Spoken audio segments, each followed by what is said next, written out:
poll numbers. Joining us now is one of the top Democratic members of that committee who has long criticized the effort as, in his words, a witch hunt. Congressman Adam Smith of Washington.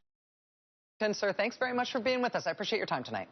Thank you, Rachel. Appreciate the chance. When Kevin McCarthy made those comments last night, obviously he's not on the committee himself, but as part of the House Republican leadership, he was part of making the committee exist in the first place. Do you feel like he was telling the truth that you have long suspected, or were you actually shocked to hear him say it? Well, there's two interesting things about it. I mean, first of all, yes, he was telling the truth, and that's been obvious for a long time. As you've mentioned, I have been saying this, from the very beginning, as they've dragged this out on, as they've interviewed witnesses without telling Democrats, as the focus has increasingly been nothing but Hillary. But the other interesting thing about it is the point that you were making at the top of the hour. This is the guy who's going to be third in line to the presidency. And what Kevin McCarthy is, quite frankly, is, well, I guess a political hack is the best way to put it. He raises money and he recruits candidates. He is purely focused on partisanship and has been from the moment he got into Congress. That's okay. There's, we have a DCCC campaign chair, and, that's kind of what he does.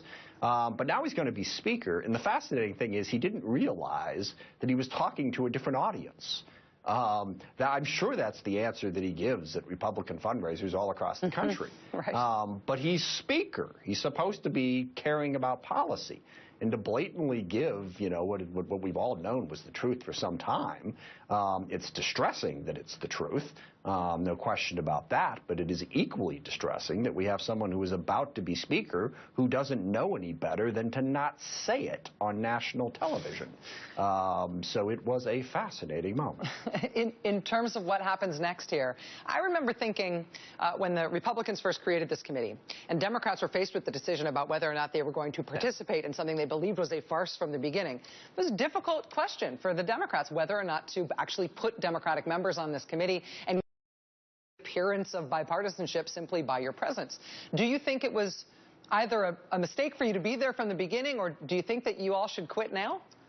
Well, at the beginning, my opinion was that we should boycott it and we shouldn't be on the committee. I actually think that as time evolved that I was wrong about that, because if we had done that, we would have sort of given them the high ground, for lack of a better word. We basically had to give them enough rope to hang themselves. And I think Speaker, wishful thinking there, Leader Pelosi was absolutely right. That we needed to be on the committee all right, we'll take you at face value. We'll give you a chance. And, we did, and I think that helped prove just how partisan and how embarrassing this is. Because keep in mind, as Secretary Clinton said, 4 people died. Benghazi is enormously important. And to turn it into this partisan sideshow is an absolute embarrassment. Now that we've been at this for a while, and again, I will yield to my leader, and I will yield to the ranking member on the committee, Congressman Cummings, before I, and go with whatever they say. I would argue at this point that we should say this is a waste of money, a partisan political exercise, and yes, we should walk away. They are not trying to learn anything about Benghazi. I mean, look at the people they've interviewed. They're going after all of Hillary's people.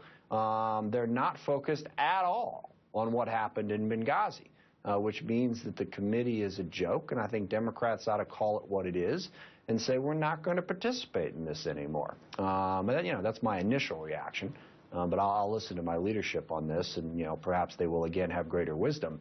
But no, it's just been an embarrassment. They've spent, I don't know, it's like $4 million now on a partisan witch hunt, Congress is not what it was 19 years ago, but I really didn't think it would sink this low. Congressman Adam Smith, a member of the Benghazi Select Committee. We will wait with bated breath to find out for how long. Thank you very much for your time tonight, sir. It's nice to have you here. Thank you, Rachel. All right. We got a lot more ahead tonight. It's been a big news day, including the brand